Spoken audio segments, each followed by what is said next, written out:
Ya estamos de regreso en el segundo bloque de En la Rueda de la Vida. Soy Daniela Contreras Doraja. En el primer bloque ya les platiqué de la historia de Koan a través de estas sesiones de comunicación interespecie con Ivonne Casillas.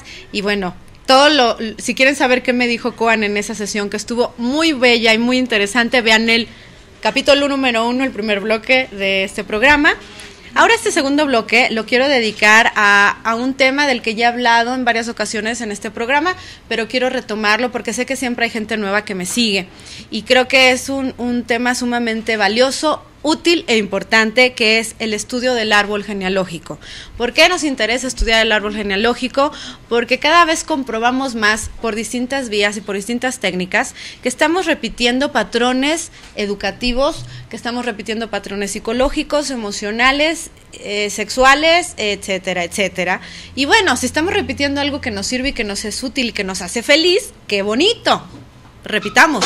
Pero resulta que estamos repitiendo patrones conductuales, sexuales, amorosos, etcétera, etcétera, de cuestiones que existen en nuestro árbol genealógico, en nuestros antepasados, y que ¿qué creen? Que no nos están sirviendo de nada, al contrario, nos están haciendo muy infelices y nos están complicando la vida y no nos permiten realizarnos como mujeres y como hombres. Entonces, cuando uno se pregunta, bueno, ¿y de dónde viene esto que estoy viviendo? ¿Por qué siempre me encuentro con hombres casados? ¿Por qué nunca puedo terminar lo que empiezo? ¿Por qué nunca tengo dinero? Todas estas cuestiones, muchas de ellas están en nuestro árbol genealógico, en la energía que forma parte del árbol genealógico, porque el árbol es una energía. Entonces, si tú empiezas a estudiar tantito tu árbol genealógico, de repente te empiezas a dar cuenta que efectivamente no eres tú la primera generación o el primer miembro de ese árbol genealógico que se queja de no tener dinero. Resulta que en tu árbol hay mucha pobreza. O no eres tú la primera que se queja de andar con hombres, porque siempre te tocan los hombres casados. Resulta que tus tías y tus bisabuelas y sus primas, hay unas historias de que sobresalen sobre relaciones con hombres casados, y entonces tu tía también andaba con un casado y dices, a ver, ¿será casualidad? O por ejemplo, cuando hacemos un árbol y vemos las enfermedades, hay árboles donde el cáncer de seno está primera generación, segunda generación, tercera generación, incluso las muertes se dan en un rango de edades muy parecido. Hay hasta familias donde hacen los chistes de, ay, ya vienen los 36 años, a ver ahora quién se muere, porque toda la gente que ha fallecido en esa familia es a los 36. O la mayoría de la gente que mueren de familia, hombres, es por suicidio, o los matan, o hay muchos robos de herencias. Entonces, yo te invito a que hagas tu árbol genealógico y tú solito descubras qué repeticiones hay en ese árbol, qué cosas de las que hoy a ti te impiden realizarte o que te incomodan existen en tu árbol, y no solo eres tú el primer miembro que las sufre, digamos, ¿no? Sino que ha habido otras personas en tu árbol genealógico que también que han encontrado obstáculos, a partir de esto. Entonces, les voy a leer un poquito.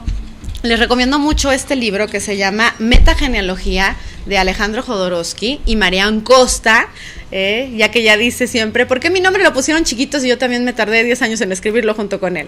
Entonces, Marian Costa y Alejandro Jodorowsky, Metagenealogía. Este libro está, como pueden ver, un poco grande, pero aquí tienen toda la terapia de la metagenealogía, es decir, aquí les explican cómo pueden hacer su árbol genealógico, qué preguntas le tienen que hacer, viene el cuestionario para que investiguen, viene, por ejemplo, qué hacer cuando no tengo información, porque hay mucha gente que me dice, híjole, pero pues yo de mis bisabuelos no sé nada. Eso también se analiza y eso también es importante. Aquí viene qué significa cada una de las partes del árbol, qué significa la energía de los abuelos, de los bisabuelos, habla del amor, de los noviazgos, de los matrimonios, habla del dinero, habla del sexo. Es de verdad uno de los mejores libros, de los libros más útiles que se van a poder encontrar en la vida. Echarse un clavado aquí duele mucho, porque cuando te empiezas a dar cuenta de todo el sufrimiento y todo el dolor que ha habido en tu árbol por generaciones y que tú también vienes repitiendo y que vienes cargando, pues es confrontar cosas muy profundas que están en nuestro inconsciente, y es duro, duele, pero pero como dice bien Alejandro y Marian en este libro, cuando un miembro del árbol genealógico empieza a hacer sanación, así como se ha venido repitiendo lo malo, digamos, en ese momento todo el inconsciente del árbol muta y todo el inconsciente del árbol se libera. Entonces ahí está la trascendencia del trabajo que uno hace, porque cuando uno trabaja sobre su árbol genealógico, sobre sí mismo, y empieza este duro trabajo de guerrero, porque no es fácil enfrentar tus miedos, no es fácil enfrentar tus carencias, no es fácil enfrentar pues todo lo que hay en ti, ¿no? Entonces, cuando un miembro del árbol hace conciencia y empieza a trabajar sobre sí mismo, todo el árbol muta. Y todo el trabajo que estás haciendo no solo es para ti, sino para todas las generaciones futuras, porque tú estás cambiando toda la energía de esa familia. Entonces, así es de sagrado y de importante el trabajo que uno está haciendo, porque el día de mañana, si tú trabajas sobre ti mismo, y eso es real, porque yo lo estoy viviendo, empieza a haber muchos cambios en la familia, muchos, sobre todo en las generaciones que están más abajo. Después, cuando tú haces esos cambios energéticos y esas transformaciones, pues obviamente eliges un tipo de pareja más sano, tienes hijos que son educados más conscientemente y del día de mañana esos hijos van a escoger a unas parejas a un nivel también más consciente, de forma más libre, y entonces le estás haciendo un bien a toda la humanidad. Tu trabajo está tocando el universo. En el momento que alguien toma conciencia y hace un trabajo serio y sagrado sobre sí mismo, cambia el universo, y eso estoy totalmente segura. Entonces, bueno, en este libro que se llama Metagenealogía, puedes encontrar toda la guía para poder hacer tu árbol y para analizar. Y les quiero leer un poco lo que dice Marian Costa y Alejandro Jodorowsky sobre lo que es la metagenealogía. Metagenealogía no quiere decir la finalidad, ¿cómo se llama? Ir más allá de la genealogía, porque etimológicamente así podríamos verlo. Meta es ir más allá, genealogía más allá de la genealogía. Alejandro y Marian explican que para ellos metagenealogía es la meta de la finalidad de tu genealogía, porque el estudio que hacen los Jodorowsky sobre el árbol genealógico inicia, no puedes estudiarlo todo porque te vuelves loca, es mucha información, mucha información, y todo el mundo tiene sus problemas psicológicos, el bisabuelo, la bisabuela, los bisnietos y demás, ¿no? La forma en la que empiezas a analizar tu árbol es a través de tu meta en la vida. Entonces, la primera pregunta que se hace para analizar el árbol es: ¿cuál es tu finalidad en la vida? ¿Para qué estás vivo? ¿Para qué estás viva? ¿Para qué estás hoy aquí? Y la respuesta tiene que ver entonces con la forma en la que empezarás a analizar tu árbol, porque lo que nosotros queremos como meta en la vida es la prohibición del árbol. Es decir, si yo digo, yo vine a esta vida a ser feliz, esa es mi meta en la vida, ser feliz. Que aunque uno cree que todo el mundo conteste, eso no es cierto, porque yo se lo pregunto a mis pacientes y creo que ninguno me lo ha contestado. Todos me dicen otra cosa. Pero suponiendo que alguien dice, mi meta en la vida es ser feliz, eso quiere decir que esa es la prohibición de su árbol. Por eso él o ella lo anhela tanto, porque en su árbol no se ha podido lograr, no se ha podido vivir. Entonces, cuando nace una nueva generación, viene a lograr o a hacer realidad lo que no se ha podido lograr en otras generaciones. Y entonces eso implica inmediatamente que hay mucha tristeza en su árbol. Y cuando empiezas a hacer el árbol, empiezas a ver muertes, empiezas a ver dolor, empiezas a ver abortos, empiezas a ver pérdidas, robos, mucha tristeza, gente muy triste. Entonces, esta persona viene a hacer lo que su árbol nunca puede hacer, que es ser feliz. Si tu meta en la vida es ser rico, mucha pobreza. Si tu meta en la vida es, por ejemplo, una vez un chico me dijo que su meta en la vida era iluminarse, ¿no? Entonces yo me quedé pensando, iluminarse, entonces hay algo oscuro en su árbol, ¿no? Cuando empiezo a preguntarle sobre su árbol genealógico, resulta que hay una gran historia de varios familiares homosexuales que no habían salido a la luz o que les había costado trabajo salir a la luz. Por eso su meta era también la iluminación, iluminarse. Y así sucesivamente. Pero entonces les voy a comentar qué es lo que dice Alejandro y Marian Costa sobre la metagenealogía. La metagenealogía no es estrictamente una terapia, sino un trabajo de toma de conciencia, que supone la comprensión de los elementos del pasado que nos han formado, así como el inicio de un impulso futuro al cual nosotros damos forma. En realidad, para analizar el árbol genealógico es indispensable cambiar nuestra concepción del tiempo y liberarnos de los conceptos propios del pasado, antes, del presente, ahora, y del futuro, después. La realidad es comparable al chorro de agua que sale de una fuente. Está ahí sin estar ahí. No se convierte en nada, no es transformación de una forma previa. Surge de manera incesante. De igual modo, el universo no tiene pasado ni futuro, solo un eterno presente. Él no cesa de surgir. Cuando se analiza un árbol genealógico, la persona consultante está fluyendo también, y en ese fluir se engloban sus antepasados, abuelos, tíos, tías, padres, al igual que sus hijos, nietos, bisnietos, etcétera, o sea, pasado y futuro. El consultante se encuentra en un perpetuo surgimiento, siendo a la vez feto, bebé, niño, adolescente, adulto joven, adulto maduro y mente en una unidad. Sin embargo, la humanidad está organizada según un consenso en el que el tiempo se divide en antes, ahora y después. Debemos ser capaces entonces de pensarnos a nosotros mismos a la vez en esta visión dualística del tiempo y en la intemporalidad del presente. Eso es más o menos de lo que trata más o menos, porque les leí un cachitito, cómo se empieza a trabajar con el árbol genealógico. Uno piensa que es, ay, mis ancestros pasado, ay, yo y mis hermanos presente y mis hijos futuro, ¿no? Y sin embargo es como bien dice Alejandro y Marian, esto es una unidad indivisible, vamos a pensarlo a nivel global, universal, donde no hay tiempo ni espacio, y es esta energía en constante mutación que podemos ir cambiando y que podemos ir trabajando. Entonces, no sé si ya estará listo el video, producción.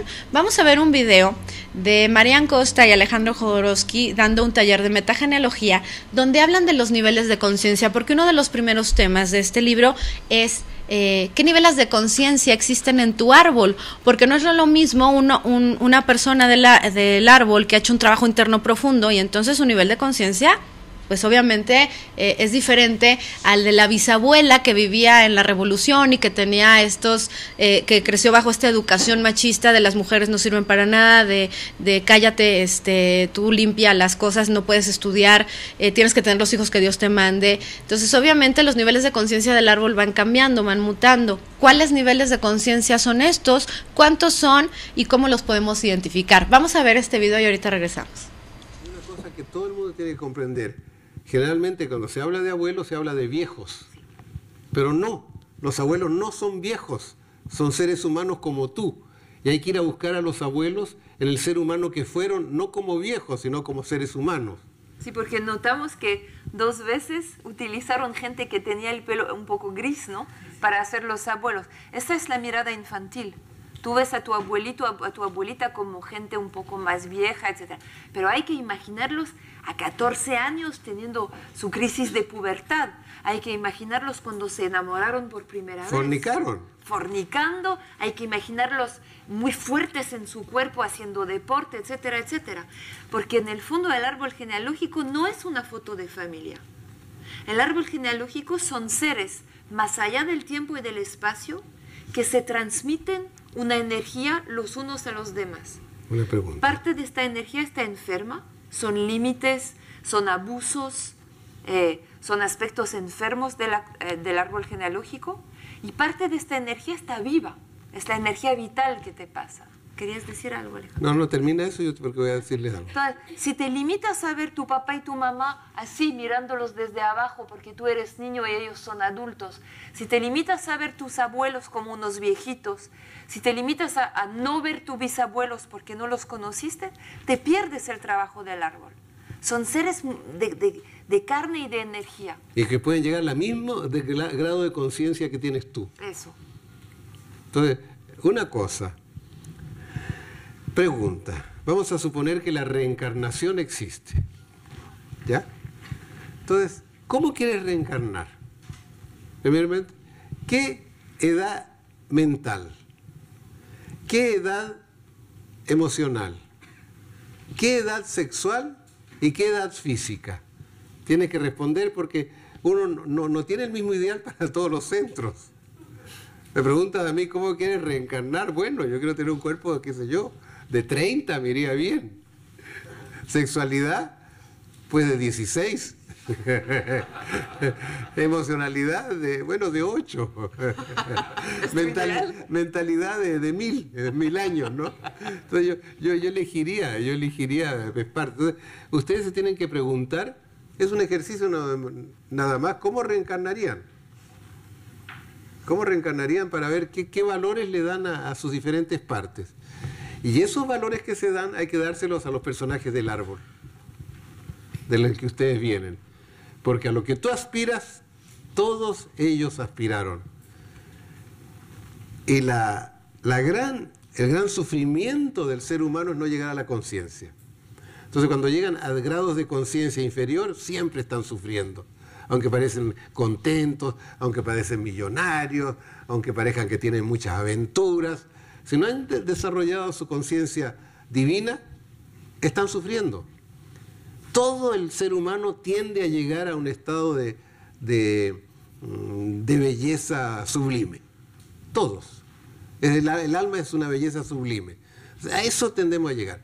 Y los payasos gurús imitan eso. Ellos se hacen pasar por belleza sublime. Pero lo malo que dicen, yo soy la belleza sublime y tú me adoras. Entonces tú me adoras. Y no es la cosa. La cosa es que tú llegues poco a poco a tu conciencia sublime. ¿Sí? Sí.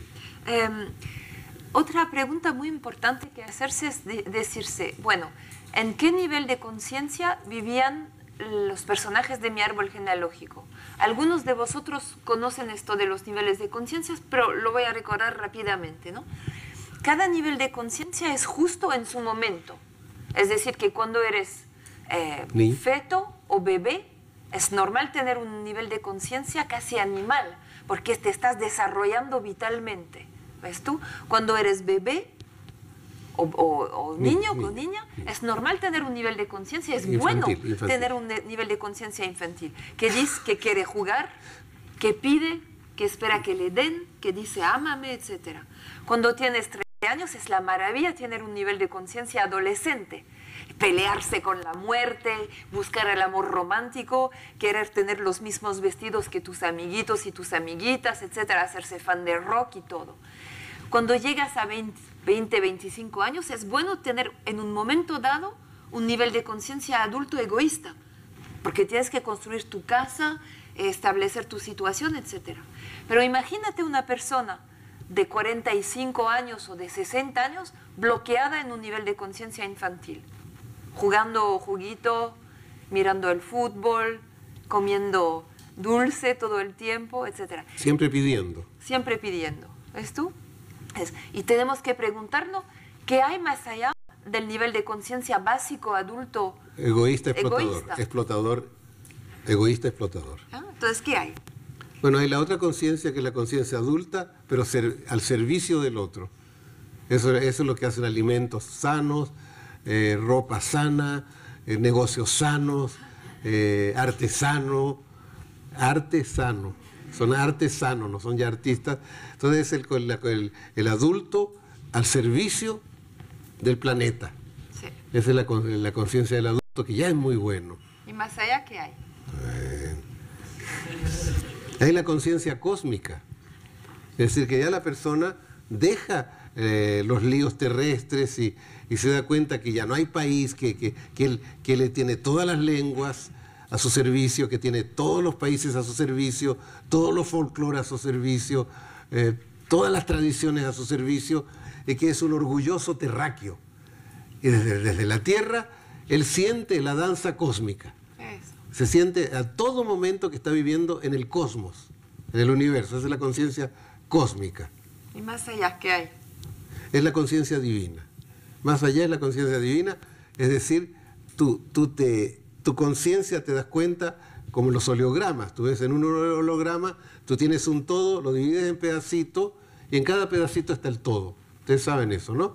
Entonces, el universo está sostenido, podemos creerlo porque es útil, por una conciencia que hace el universo, que es incomprensible, impensable, que tiene sus designios, que sabemos, pero es el gran creador, el gran creador. Entonces, un pedacito, eso los hindúes llaman Brahman, y un pedacito que los hindúes llaman Atman, está en ti. Un pedacito de eso está en ti, como un oleograma.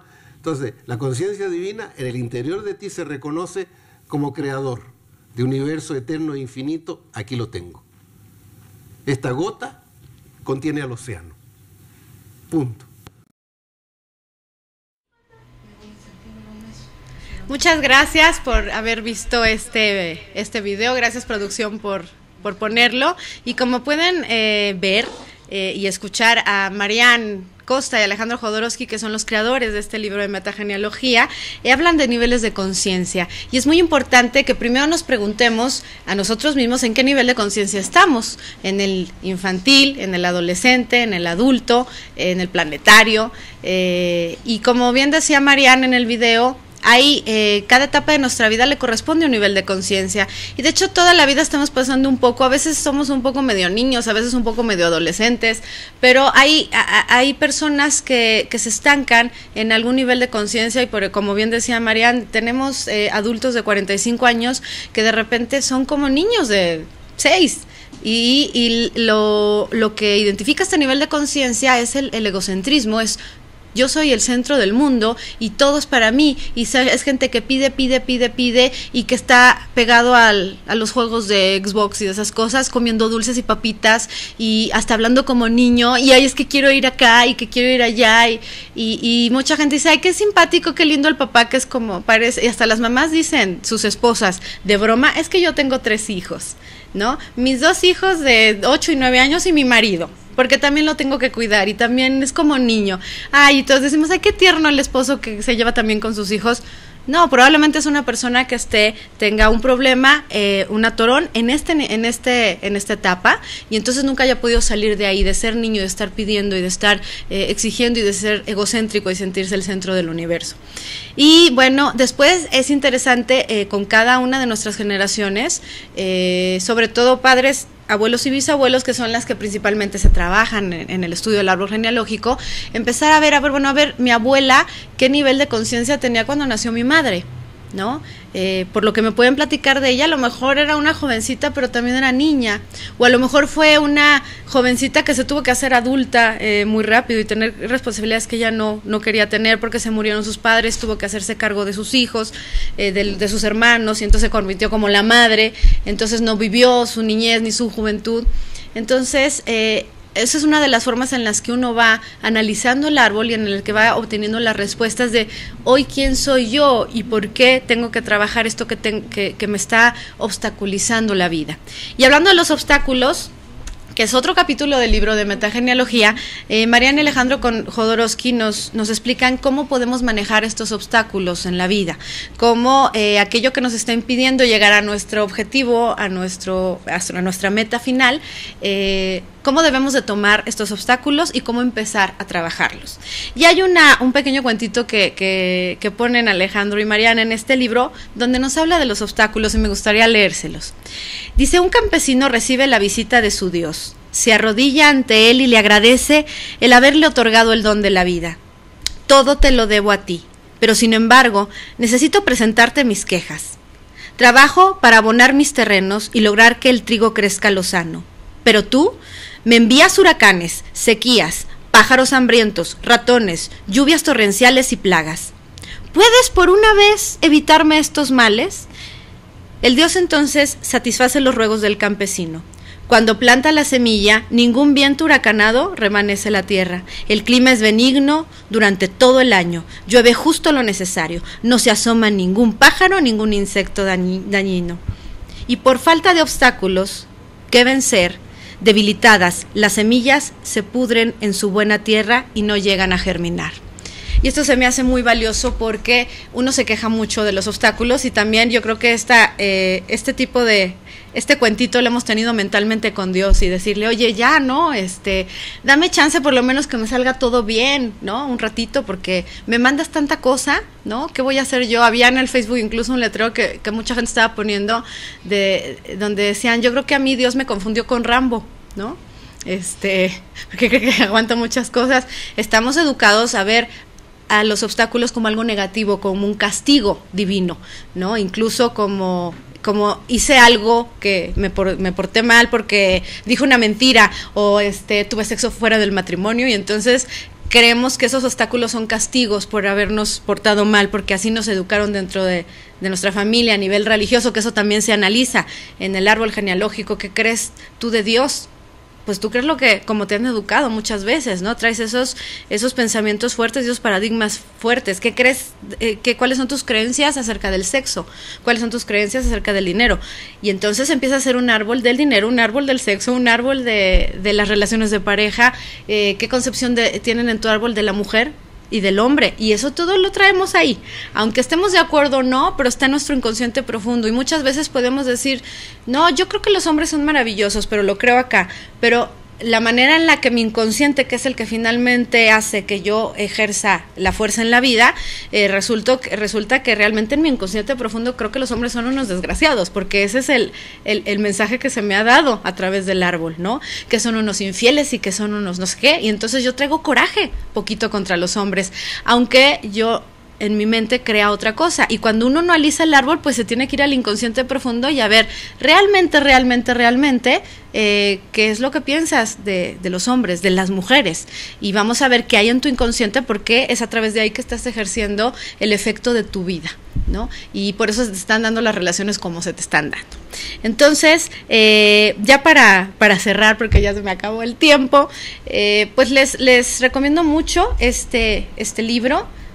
Aquí vienen incluso unos ejercicios que vienen iniciando la lectura. Aquí viene el primer ejercicio, después de la introducción, y son ejercicios muy fuertes, son ejercicios que te empiezan a abrir los paradigmas y que te empiezan a abrir el tercer ojo y que te empiezan a hacer que ubiques sobre los puntos donde tienes que trabajar en tu árbol genealógico. Y de verdad es impresionante cómo con estos ejercicios tan sencillos uno empieza a tomar conciencia de quién es y de quiénes son las personas que están en su árbol genealógico. Entonces, todo esto ¿con qué? No es con la finalidad de andar hurgando en el pasado y de sacar viejas heridas, es con la finalidad de cumplir tu propósito transpersonal y de que puedas lograr tus objetivos en esta vida a pesar de los obstáculos, y que se eleve el nivel de conciencia de tu árbol y de tus generaciones futuras y del universo entero. Y bueno, ya para despedirme, quiero agradecer aquí a producción, gracias, a Gerardo Saí, director de este canal, y bueno, dejarles una carta del tarot para esta tarde, que es la fuerza. La fuerza es toda esa energía que existe en el centro sexual creativo. La figura de la fuerza tiene una fiera a nivel de sus genitales, de su vientre, de donde surge esta fuerza sexual, y le está abriendo la boca a la fiera para que ruja, no para que salga. Ahí es donde no solo se da la fuerza a nivel sexual, digamos, si piensan en el erotismo o en las relaciones sexuales, sino también se da la fuerza creativa, la fuerza del artista. Entonces, una pregunta para ti: ¿estás abriendo la boca de la fiera o la estás cerrando, evitando que salga todo ese potencial, toda esa energía creadora? Para ti, mucha fuerza, hoy y siempre. Soy Daniela Contreras, nos vemos el próximo miércoles. Recuerda que te amo con todo mi corazón, te mando un besote. Chao.